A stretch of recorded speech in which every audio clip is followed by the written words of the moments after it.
Which business class is better, Air France or KLM? That's the question I'm going to be tackling here today. This is probably the most frequently asked question showing up in my DMs from all of you, and I can understand it. AF-KLM is one group. They'll often both show up as an option when pricing airfares on a given route, sometimes with similar costs. And yet, although they are similar and integrated with each other in many ways, they represent very different choices. And honestly, which one is better depends a lot on your preferences. But I'm going to lay it out here so you can make the most informed decision possible, and then I'll give you my overall pick at the very end. But first, let's take a look at these two airlines, their networks and their fleet profile, and a little bit about their history.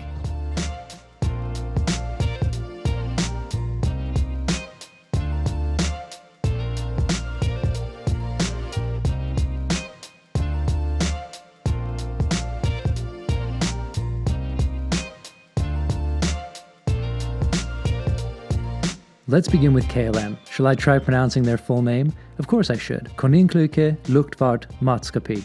NV. Dutch speakers can let me know how I did. But yeah, let's stick with KLM going forward. The flag carrier of the Netherlands, this airline was founded in 1919. It has 125 aircraft in its fleet and will serve 164 destinations as of summer 2026. The majority of its long-haul fleet is made up of Boeings, 31 777s and 28 787s. There are also 11 A330s and a couple of A350s on order. The short-haul fleet was always 737 heavy, but the airline is in the process of moving toward an A320 family fleet, so we'll see more and more of those coming online. KLM Cityhopper operates Embraers to many European destinations, but as they're technically a subsidiary and a separate airline, and we're interested in long-haul business class here, I haven't included them in the fleet figures. KLM, by the way, also has the world's oldest in-flight magazine in the Holland Herald.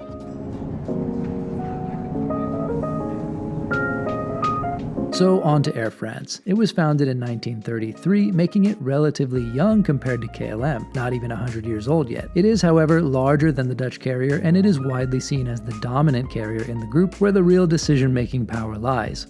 People will argue about this, including within the respective airlines.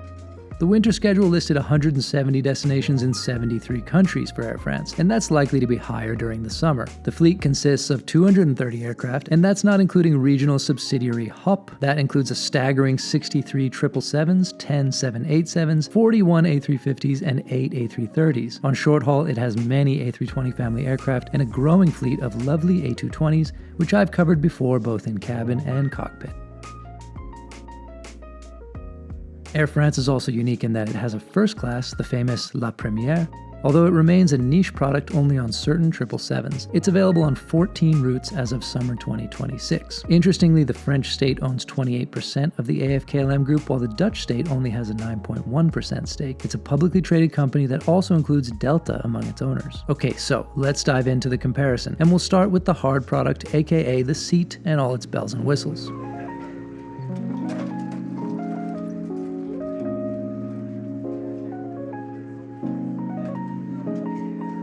On the KLM side, the 777s and 787s all have variations of the airline's direct aisle access reverse herringbone business class, while the A330s are still rocking outdated 2x2x2 business, and I am not aware of any plans to update them. But here we're looking at their latest and greatest, as that is the most effective comparison, and that is this seat with a little sliding door. Note that a number of 787s have this seat more or less just without the door.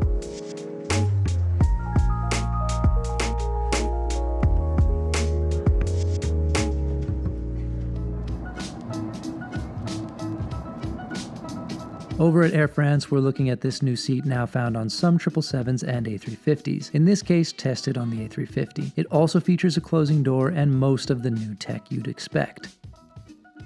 As with KLM, the Air France A330 is a bit of a neglected fleet type and features 2x2x2 business class as well, but we won't cover that in depth here. So if we're comparing these seats side by side, they're both very solid choices. You really can't go wrong, as you get great privacy and the latest tech for the most part, and a comfortable lie-flat seat and space to get work done or rest. I really like them both. But it should be noted that on the KLM seat, there are annoying touch-sensitive seat controls that are easy to hit inadvertently and move your seat around. For me, the Air France seat wins because it feels more premium overall, with a really high-quality ambiance. That's even though the protruding headrest annoyed me a bit when trying to sleep. I think this is always a mistake, but still, the Air France one wins by a little bit. Now onto service and dining. I think just about everyone will agree that Air France wins on food. It's just at a higher level, as you'd probably expect from France.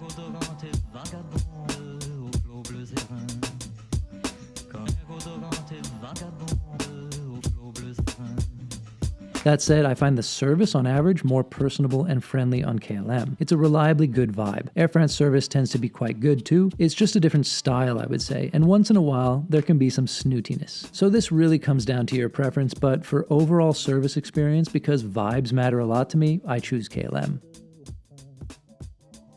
Now, generally in the tech and entertainment sphere, they are very close. Wireless charging, a decent selection of movies, Wi-Fi, and so on. However, the latest Air France product features Bluetooth pairing for your headphones, which is a nice little win, and Air France is quickly installing Starlink Wi-Fi across the fleet, including long-haul aircraft. KLM, on the other hand, has started offering free Wi-Fi using Viasat on some European flights. All of this will evolve quickly, but for now, advantage Air France.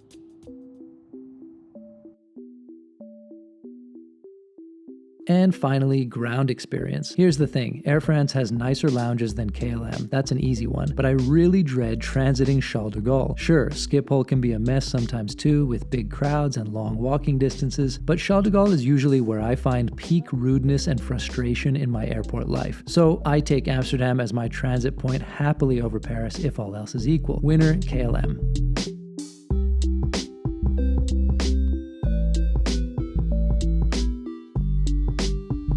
So, as promised, finally, what is my overall pick? Which one is actually better?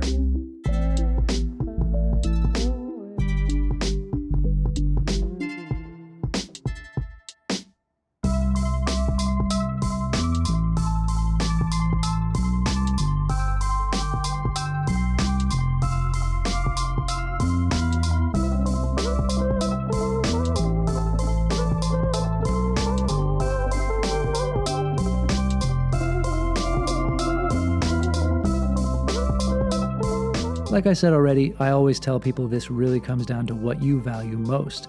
And the two airlines are very closely matched, so most likely the much more important consideration is going to be the price-schedule aircraft combo and which is better in your case. But in the end, if I'm choosing one to spend the rest of my life with, that's KLM. I hope this was helpful, and I'm really curious to hear what you think. In a head-to-head matchup, which of these airlines do you pick? I'm Gabe Lee, catch you next time.